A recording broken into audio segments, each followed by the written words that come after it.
ఓం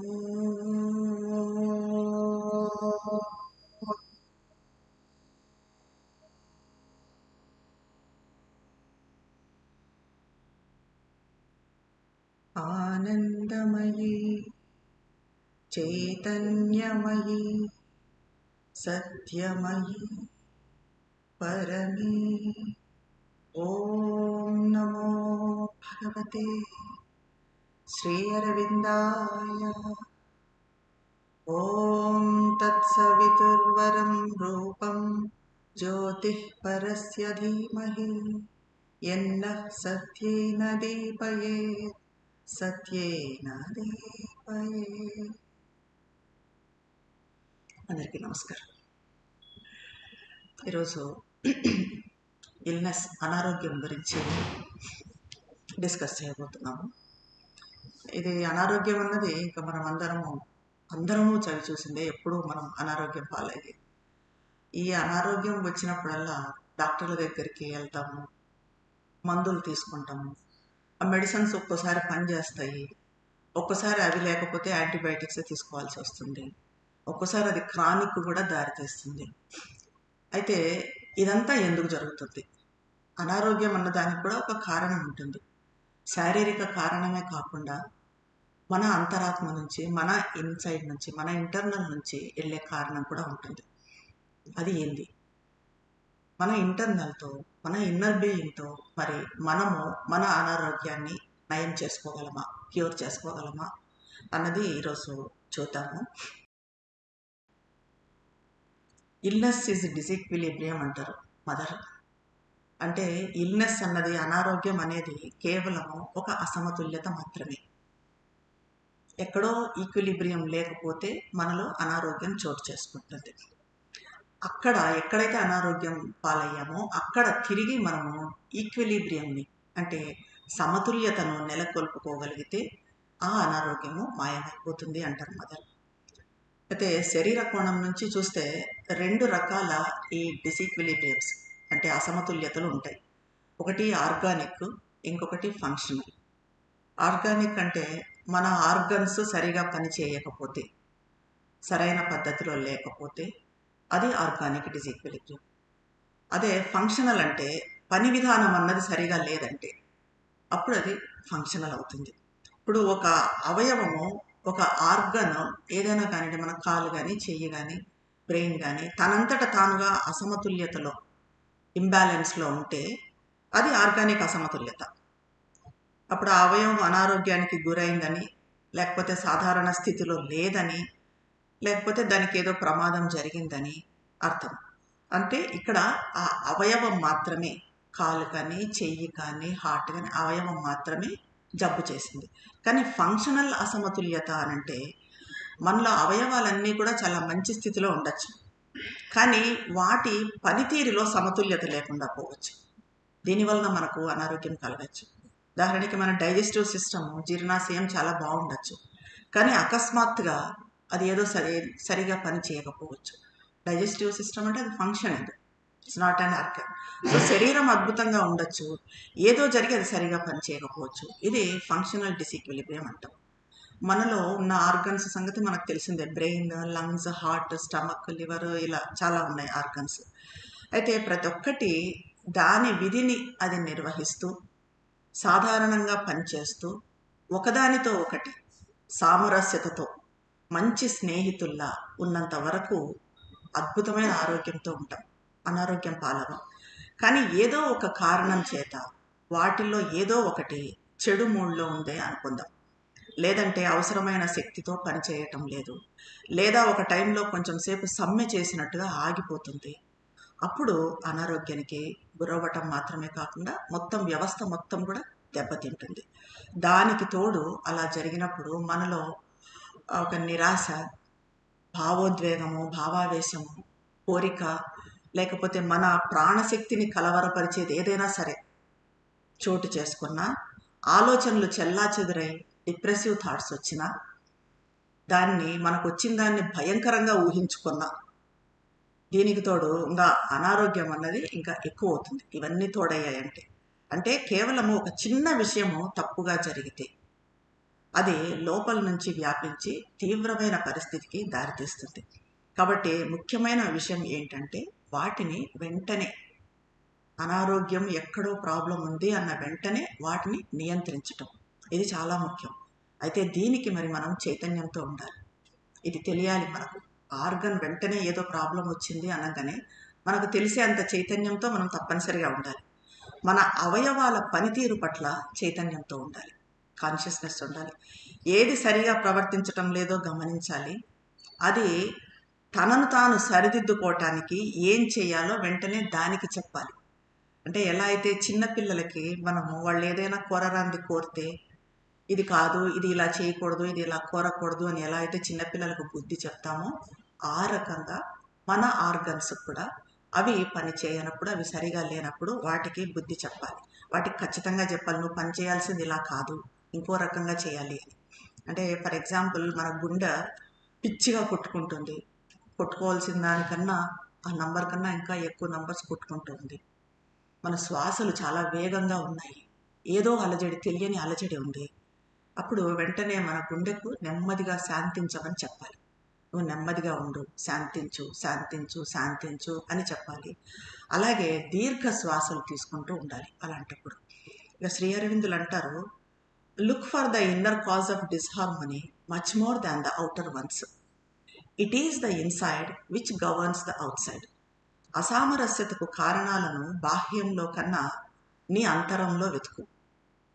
బాహ్యంలో ఏవేవో అనుకుంటాం మనం, ఆ బయట చుట్టుప్రక్కల ఉన్న వాతావరణము లేదా మనం బయటికి పోయి రావటము ఇవన్నీ అనుకుంటాం. కానీ దానికన్నా ముఖ్యంగా నీ అంతరంలో ఆ కారణాలను వెతుకు. ఎందుకంటే బాహ్యాన్ని పాలించేది ఎప్పుడు అంతరమే. మన ఇన్నర్ బీయింగ్ మన అవుటర్ బీయింగ్ను పాలిస్తుంది. అంటే అలా అని జబ్బులకు కారణమయ్యే సూక్ష్మ క్రిములు, ఈ బ్యాక్టీరియా అంటున్నాం, బ్యాడ్ బ్యాక్టీరియా అని, ఇది లేదని కాదు. ఎందుకంటే రీసెంట్గా మనము 2020లో కరోనా భూతాన్ని ఎదుర్కొన్నాం. చాలా ప్రాణ నష్టం జరిగింది, చాలా భయాందోళనలతో మాస్కులు పెట్టుకొని తిరిగాము. అయితే ఇవి కూడా ఉన్నాయి, సూక్ష్మక్రిములు, బ్యాక్టీరియా అన్నవి ఉన్నాయి. అవి ఎప్పుడూ ఉన్నాయి. ఇప్పుడు మనకు తెలిసిన దానికన్నా ఇంకా చాలా ఎక్కువ ఉన్నాయి. మనకు తెలిసినవి చాలా తక్కువ, ఇంకా ఎక్కువ ఉన్నాయి. కాకపోతే వాటి వల్ల మాత్రమే మనం అనారోగ్యానికి గురవం. ఎందుకంటే ఎప్పుడూ అవి అక్కడే ఉంటాయి, కొత్తగా వచ్చేది ఉండదు. అలా ఉన్నప్పటికీ, అక్కడే ఉన్నప్పటికీ చాలా రోజుల వరకు మనం అనారోగ్యానికి గురవ్వం. కానీ అకస్మాత్తుగా ఏదో ఒక రోజున మనల్ని ఏదో ఒకటి పట్టుకొని జబ్బు పడేలా చేస్తుంది. ఇలా ఎందుకు జరుగుతుంది అంటే మనలోని రోగ నిరోధక శక్తి, ఇమ్యూనిటీ సరిగా లేకపోవటం వల్ల, అలాగే ఏదో ఒక భాగంలో అసమతుల్యత, ఇంబ్యాలెన్స్ అన్నది ఏర్పడటం వల్ల అది జరుగుతుంది. కానీ మనము మన అంతర్గత శక్తితో, మన ఇన్నర్ పవర్తో ఆ సమతుల్యతను, ఆ బ్యాలెన్స్ను నెలకొల్పుకోగలిగినామంటే ఆ అసమతుల్యత కూడా అదృశ్యమవుతుంది. మనుషులను నయం చేయటానికి వేరే మార్గం అన్నదే లేదు. ఎవరైతే ఈ అసమతుల్యతను, ఈ డిజీక్విలిబ్రియంను గుర్తించి తిరిగి అక్కడ ఆ ప్లేస్లో ఆ బ్యాలెన్స్ని, ఆ ఈక్విలిబ్రియంను నెలకొల్పుకోగలుగుతారో అప్పుడే వారు జబ్బు నుంచి నయమవుతుంది వాళ్లకు. ఇక్కడ వ్యక్తులు రెండు రకాలుగా ఉంటారు, ఇది కూడా చూడాలి మనం. కొంతమందికి ఇలా అసమతుల్యత ఉండడం వాళ్ళకి ఇష్టంగా ఉంటుంది, వాళ్ళకు తెలియకుండానే వాళ్ళు పైకి అంటూ ఉంటారు, కానీ వాళ్ళకి ఇష్టంగా ఉంటుంది.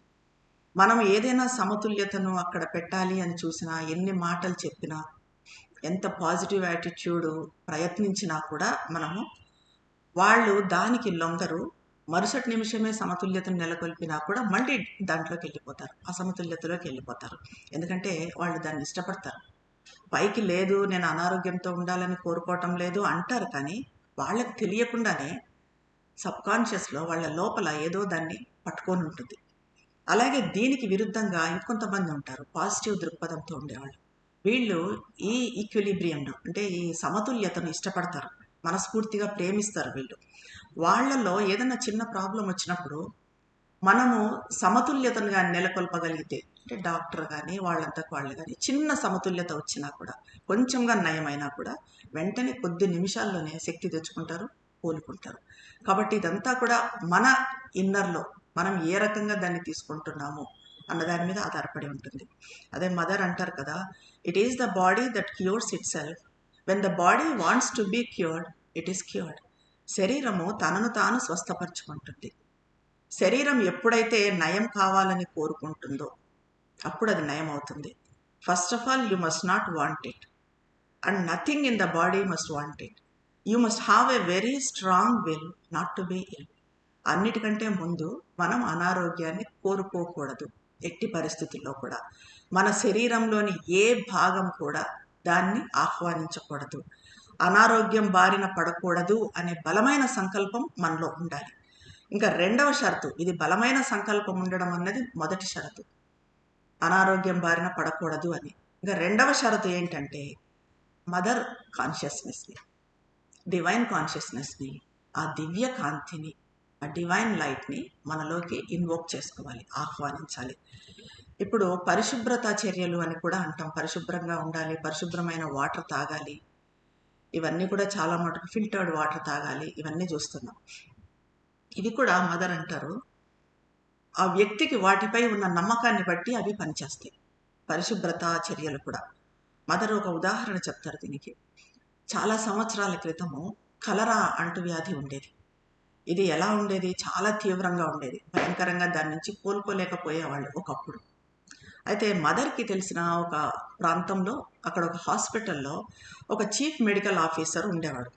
అతను చాలా యాక్టివ్ పర్సన్. అతను అందరికీ టీకాలు వేయించాలి అనుకున్నాడు, వ్యాక్సిన్స్. సో అతను అందరికీ చెప్పేవాడు, మీరు ఈ వ్యాక్సిన్ వేయించుకుంటే తప్పనిసరిగా దీని నుంచి కోలుకుంటారు. ఒకవేళ మీరు ఈ వ్యాక్సిన్ వేయించుకోలేదు అనుకోండి, మీరు తప్పకుండా మరణిస్తారు అని ఈ రకంగా గట్టిగా అధికారికంగా చెప్పేవాడు. దాంతో వాళ్ళంతా దాన్ని నమ్మేసి అందరూ ఆ వ్యాక్సిన్ వేయించుకున్నారు. ఒక 15 డేస్లోనే దాన్ని అరికట్టడంలో డాక్టర్ విజయం సాధించాడు, దాన్ని అరికట్టగలిగాడు. అయితే అది చాలా వేగంతో జరిగింది. మరి ఇది డాక్టర్ ఇచ్చిన వ్యాక్సిన్ వల్లనే జరిగిందా అంటే, వ్యాక్సిన్ కన్నా ఎక్కువగా ఆ డాక్టర్ వాళ్ళలో ఆ ఫెయిత్, ఆ విశ్వాసం, ఆ నమ్మకం అనేది కలిగించాడు. ఆ నమ్మకం అన్నది అక్కడ ప్రజల్లో పనిచేసింది. ఆ నమ్మకంతో వాళ్ళు దాని నుంచి తొందరగా కోలుకున్నారు. అంటే అలాగే ప్రతి వ్యాధికి నయం చేసే ఒక బ్యాక్టీరియా కూడా ఉంటుంది, గుడ్ బ్యాక్టీరియా అంటాం దీన్ని మనం. అయితే ఈ విచిత్రం ఏంటంటే, ఈ సూక్ష్మజీవి, ఈ గుడ్ బ్యాక్టీరియా బ్యాడ్ బ్యాక్టీరియా కన్నా ఇంకా ఎక్కువ ఫాస్ట్గా వ్యాపిస్తుంది. మనకి ఈ సంగతి తెలియదు. మనం బ్యాడ్ బ్యాక్టీరియా గురించి భయపడతాం, కానీ మనలో ఈ గుడ్ బ్యాక్టీరియా డెవలప్ చేసుకోవటానికి మనం ఆలోచించం. అదే ఇంకా ఎక్కువగా పనిచేస్తుంది, అదే ఎక్కువగా వ్యాపిస్తుంది. ఇది సాధారణంగా 2 సందర్భాల్లో అభివృద్ధి చెందుతుంది అంటారు మదర్. ఇది గుడ్ బ్యాక్టీరియా అన్నది. అంటే దానికి కూడా కేవలం మనం ఏవో అవి తిని గుడ్ బ్యాక్టీరియా మనలో వస్తుంది అనుకోవడం కాదు, అది కూడా కొంతవరకు పనిచేస్తుందేమో. కానీ దానికన్నా కూడా మనలో ఒక మంచి హాస్యం ఉండాలి, హ్యూమర్ అన్నది ఉన్న వాళ్ళలో. అలాగే త్వరగా కోలుకోవాలి అని బలమైన సంకల్పం ఉన్న వాళ్ళలో ఈ గుడ్ బ్యాక్టీరియా అన్నది తొందరగా వ్యాప్తి చెందుతుంది.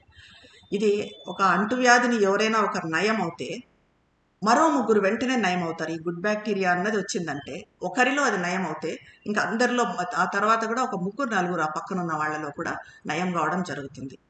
శ్రీ అరవిందుల యోగం గురించి, శ్రీ అరవిందులు తలపెట్టిన ఆ బృహత్ కార్యం గురించి మనకు తెలిసిందే. అది చాలా గంభీరమైనది, అతిమానస యోగం, రూపాంతరీకరణ యోగం. దాన్ని చాలా గంభీరమైనది అనుకుంటాం. అది అంత గంభీరమైంది కాబట్టి శ్రీ అరవిందులు కూడా చాలా గంభీరంగా ఉంటారు అని అనుకుంటాం. అంత యోగం చేసేవాళ్ళు. మరి చాలామంది చూడండి, యోగం చేసేవాళ్ళు చాలా సీరియస్గా ఉంటారు. సో అలాగే మనం శ్రీ అరవిందుల్లో మనమే సీరియస్గా ఉంటే ఇంకా శ్రీ అరవిందులు మన గురువులు ఎంత ఉండాలి, అలా సీరియస్గా ఉంటారు అనుకుంటాం. కానీ శ్రీ అరవిందుల్లో మంచి హ్యూమర్ ఉండేది. శ్రీ అరవిందుల దగ్గర నిరోధ్ అని మనకందరికీ తెలిసిందే, విని ఉంటాం ఆ మాట. సీనియర్ సాధకులు ఉన్నారు. ఆయన శ్రీ అరవిందులకు కాలి ప్రమాదం జరిగినప్పుడు 12 ఇయర్స్ శ్రీ అరవిందుల దగ్గర ఉండి సేవ చేసుకున్నారు. ఆయనకు శ్రీ అరవిందులకు మధ్యన సంభాషణలు ఎప్పుడు చాలా హ్యూమరస్గా ఉండేవి. ఒకసారి నిరోధ్ శ్రీ అరవిందులను అడిగాయంట యోగ సాధన గురించి.